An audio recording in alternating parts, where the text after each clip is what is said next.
The Reich architect. A figure often overlooked in the convoluted politics of the Reich, Albert Speer is nonetheless one of its key players.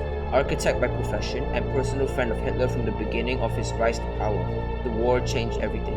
Speer was appointed Minister for Armaments during the most difficult time of the conflict, and it was there that a side of his personality made itself even more evident: opportunism. He took the merit for Germany's production surge, but his main contribution to the war effort had been the invention of what could forever change the Reich: slavery. Hundreds of thousands of inferiors and war prisoners toiled and died in the military-industrial complexes. After the war, Speer returned to his passion and single-handedly designed the culmen of the Reich's grandeur, Germania, and the new Caput Mundi was set to overshadow Rome, Paris, and all great cities around the world. But then the economy crashed, taking his dreams with it. In a moment of catharsis, he understood that slavery had been among the main reasons for the collapse, and in the most opportunistic of moves, he started speaking out against it, asking for reform. An unwanted consequence, he soon found himself the focal point of a large reformist movement advocating for change. Swept by currents stronger than him, he had decided to follow them, desperately hoping that no one would ever discover his mistakes. For good or for ill, Albert Speer has, in his own way, reshaped Germany forever, changing both its architectural fashion and society. He is, and forever will be, the Reich architect. The Reich is my greatest work. The Reich's last conquest. On the 19th of January 1962, Eberhard Koller, using a rocket based upon the A9-A10 design from World War II, as a member of a team led by acclaimed scientist Wernher von Braun, became the first man to ever land on the moon. While the space race had been a struggle between the Reich, Japan, and the US, and while the Americans had managed to put the first man into space, the Fuhrer was proud to announce that the German landing firmly plunged the Reich as the victor in the competition. The final frontier. Today, the world watches as one of the most significant moments of the 20th century prepares to take place. Almost a week after the Fuhrer was shot in an attempted assassination believed to have been orchestrated by Japan, Hitler today appeared on national television. With the necessity for an appointed successor being exposed by the incident, following days of heated debate, Hitler stood before the Reichstag to announce his choice. 4 candidates have been speculated for days: Martin Bormann, a staunch conservative; Hermann Göring, the beloved uncle of the nation; Albert Speer, who has advocated for extensive reforms; finally, Reinhard Heydrich, a successor which would allow the hostility between the Germany and SS to come to an end. The Fuhrer lifted a trembling hand and declared his chosen successor to be Albert Speer. Hitler named Speer his successor. Adolf Hitler today appeared on live television from the Reichstag and announced to the right that his successor would be Albert Speer. Speer enjoys the support from the left-leaning members of the Reichstag and the liberal movement in Germany due to his advocacy of extensive economic and political reform. The decision has upset the more conservative elements within the Reich, however, with Martin Bormann, Hermann Göring, and Reinhard Heydrich each denouncing the choice. A new dawn for the Reich. Expansion of the slave camps. Improved conditions and sanitation. Student protests intensify. As 1962 began to draw on and the government of the Reich remained locked in slow stagnation, the protests by student groups across the nation about slavery, the still-failed economy, and the constant border war in the Reich's commissariats, about the fear of war, and about 1,000 other things raged on. With nearly 1 million students constantly marching, protesting and disrupting businesses, and countless others joining them, the Reich seemed completely unable to cope with the crisis. What? And the students revolt. For the sake of the Fuhrer, calm down, the Gang of Four. Both inside and outside of the administration, weak voices asked for change, for reform. Among the choir of whispers, 4 managed to stand up.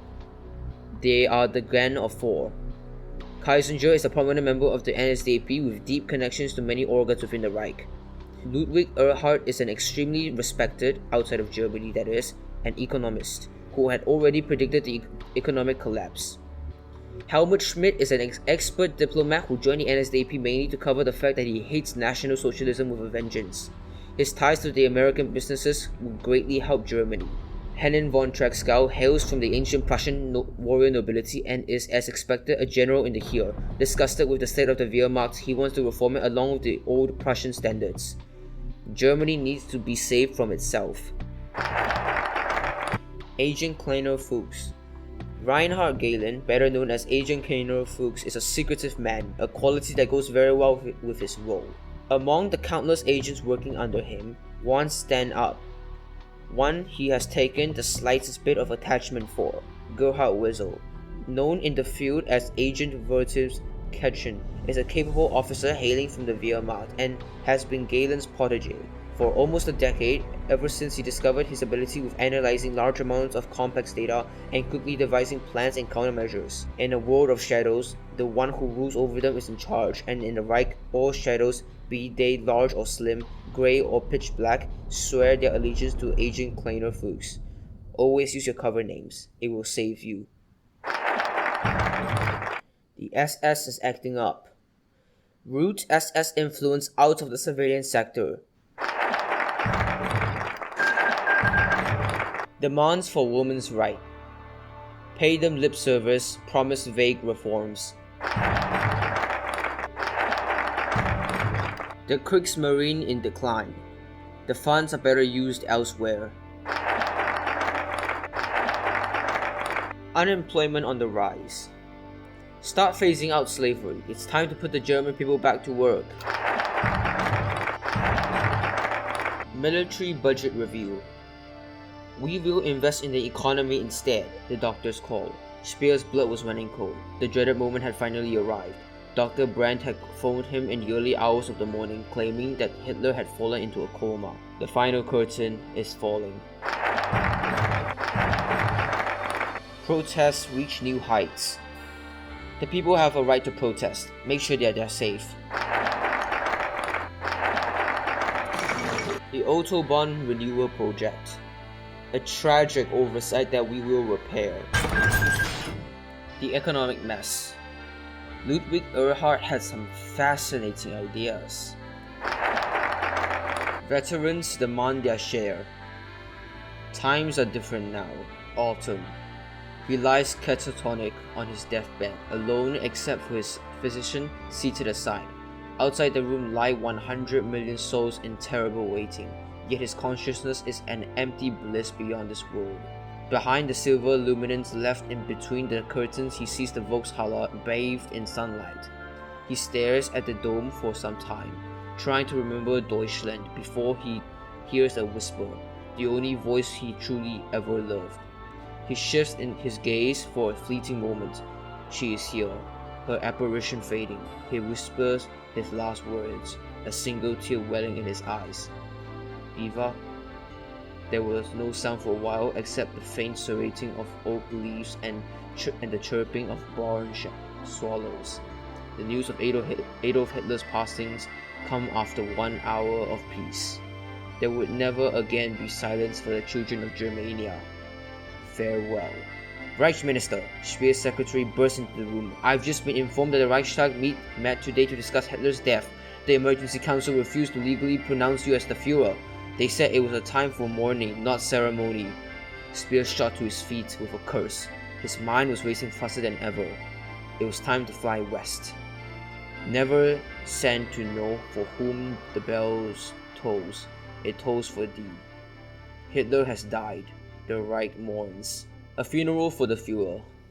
Heydrich, Speer, Göring, and Bormann were all in attendance, and all gave their words on their leader's passing. Today is a day of mourning. Crisis has struck Germany. We must be strong in the coming days together. For the entire Reich, now is the time for healing. And then they were gone. Not even half an hour after the body was lowered, 4 staff cars and their convoys were speeding off to parts unknown, preparing for their plans, no doubt only just beginning. That was abrupt. Heydrich has risen up. It has begun. Speerians rise up. Speer jets. Göring rises up. Would Hitler have wanted this? Bormann breaks away. Our ego has fallen.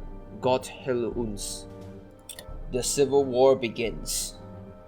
There will be blood.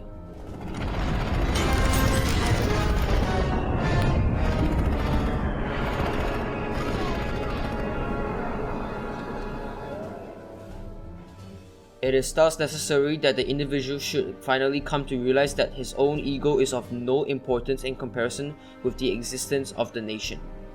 So it begins. The German Civil War. In the wake of Hitler's death, the Reich has erupted into chaos. Despite the Führer's appointment of a legal successor, powerful factions within the Reich have taken up arms against one another with the interest of leading the nation in their vision.